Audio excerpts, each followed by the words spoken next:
Brother Siraj ఇచ్చేటువంటి speeches మీద చాలామంది ముస్లిమ్స్ మీద ప్రభావం చూపిస్తాయి అవి. అంటే ఆయన స్పీచెస్ని ఓన్ చేసుకుంటారు, మా మనిషి అని ఓన్ చేసుకొని చేస్తూ ఉంటారు. అందువల్ల మీ దగ్గర నుంచి ఏదైనా ఒక చిన్న పదం పొరపాటు జరిగినా కూడా నిజమేమో అనుకునేటువంటి అవకాశం ఉంది. ఇప్పుడు ఖత్నా గురించి కూడా మీరు అట్లనే కామెంట్ చేసి ఉన్నారు.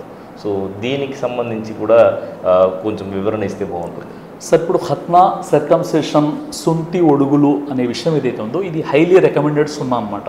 అంటే ఇది సున్నతే మౌఖిదాగా చెప్పడం జరుగుతుంది. వాస్తవంగా చెప్పాలంటే ఇబ్రాహీం అలైహిస్సలాం వారి నుండి ఈ సున్నత్ సాంప్రదాయం ఉందండి. అంతకంటే ముందు ఉన్నటువంటి ప్రవక్తలు ఎవరైతే ఉన్నారో అప్పుడు ఖత్నా లేదు. కానీ ఇబ్రాహీం అలైహిస్సలాం వారి కాలం నుండి ఉంది. మహాప్రవక్త ముహమ్మద్ సల్లల్లాహు అలైహి వసల్లం తన అనుయాయులు అనుచరులు అందరికీ కూడా ఉపదేశించడం జరిగింది అనమాట. ఖత్నా చేసుకోవడం వల్ల ఉన్నటువంటి సైంటిఫిక్ లాభాలు అయినా చాలా సందర్భాలు నేను చెప్పి ఉన్నాను.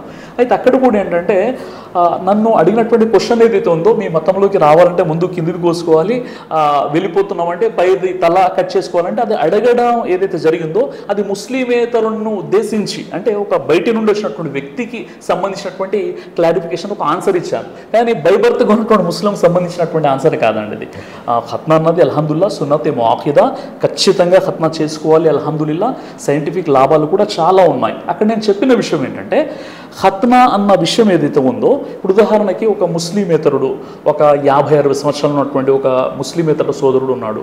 అతనికి ఏంటంటే షుగర్ ఉంటుంది, డయాబెటిక్ పేషెంట్ ఉంటాడు. ఇప్పుడు ఖత్నా చేసుకోవడం వల్ల అతనికి ప్రమాదం ఉందనుకోండి, ఈ ఖత్నాని ఇస్లాం ధర్మంలోకి రావడానికి ఒక ఆటంకంగా ఉండకూడదు అనమాట.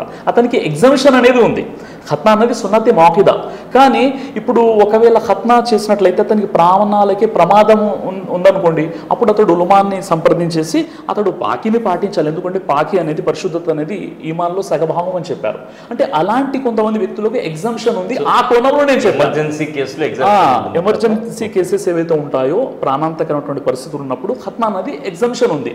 అలాంటి వ్యక్తి కలిమా చదువుకొని ఖత్నా లేకున్నా ఆ వ్యక్తి నమాజులు చదవచ్చు, అంగీకరించబడుతుంది, రోజాలు ఉన్న అంగీకరించబడుతుంది అన్న సందర్భంలో నేను చెప్పాను. ఇంకా క్లారిటీగా ఇస్తే ఇంకా బాగుండేది.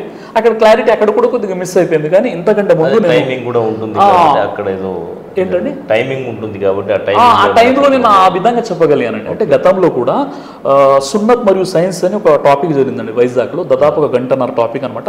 ఈ ఖత్నాపై ఒక 20-25 నిమిషాల భయాన్ని కూడా నేను ఇచ్చాను అనమాట. అది మొత్తం ప్రవక్త వారి సాంప్రదాయం, అది ఎందుకు చేయించుకుంటారు ఏంటన్న విషయం. అయితే ముస్లింగా పుట్టినటువంటి వ్యక్తి ఖచ్చితంగా 7వ రోజు మనం ఖత్నా చేయిస్తాం, లేదంటే 14 రోజు, 21 రోజు సున్నతే మౌఖిదా. ఎవరు కూడా ఖత్నా లేకుండా ఉండరు అసలు. అంటే ఇక్కడ నేను చెప్పిన విషయం ఏంటంటే, ముస్లిమేతరులు ఎవరైతే ధర్మంలో ప్రవేశిస్తారో, ఒకవేళ వాళ్లకు గనక డయాబెటిక్ లాంటి ఇతర వ్యాధులు ఏమైనా ఉండి, అయ్యో నేను ఖత్నా చేయించుకోవాలంటే నాకు భయంగా ఉంది, ఇక నేను ఇస్లాములోకి రావడం ఎందుకు అనేటటువంటి విషయం ఆటంకంగా ఉండకూడదు అనేటటువంటి సెన్స్లో చెప్పానే తప్ప, ఆ ఖత్నా లేకున్నా పర్వాలేదు అన్న కోణం నాది కాదనమాట. అక్కడ కూడా అంటే కొద్దిగా క్లారిటీ మిస్ అయిపోయింది. దానివల్ల ఏంటంటే కొద్దిగా అపోహ ఏర్పడింది. తర్వాత సమీభాయ్ కూడా ఒక మంచి వీడియోలో కూడా చెప్పారు, ఫోన్లో కూడా నాకు కొన్ని విషయాలు చెప్పారు.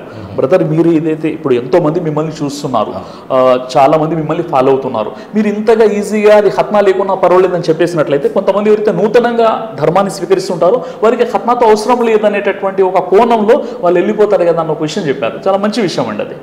రైట్. ప్రధానంగా ఏంటంటే బ్రదర్ సిరాజ్ గారిని ఎక్కడ కూడా వారి క్రెడిబిలిటీని ఇబ్బంది పెట్టారని కానీ, వారి గురించి ఏదైనా చెప్పారని కానీ కాదు. ఎందుకంటే బ్రదర్ సిరాజ్ గారికి మిలియన్స్ ఆఫ్ ఫాలోవర్స్ ఉన్నారు. వీళ్ళందరూ కూడా బ్రదర్ సిరాజ్ గారిని ఫాలో అవుతుంటారు కాబట్టి ఏ చిన్న విషయం చెప్పినా కూడా అది నిజమేమో, కరెక్టేమో, అది బ్రదర్ సిరాజ్ గారు చెప్పారంటే అది ఖచ్చితంగా కరెక్ట్ అనేటువంటి కోణంలో వెళ్ళిపోతుంటారు కాబట్టి, సో దీని మీద క్లారిఫికేషన్ మీ నుంచి తీసుకోవడం జరిగింది.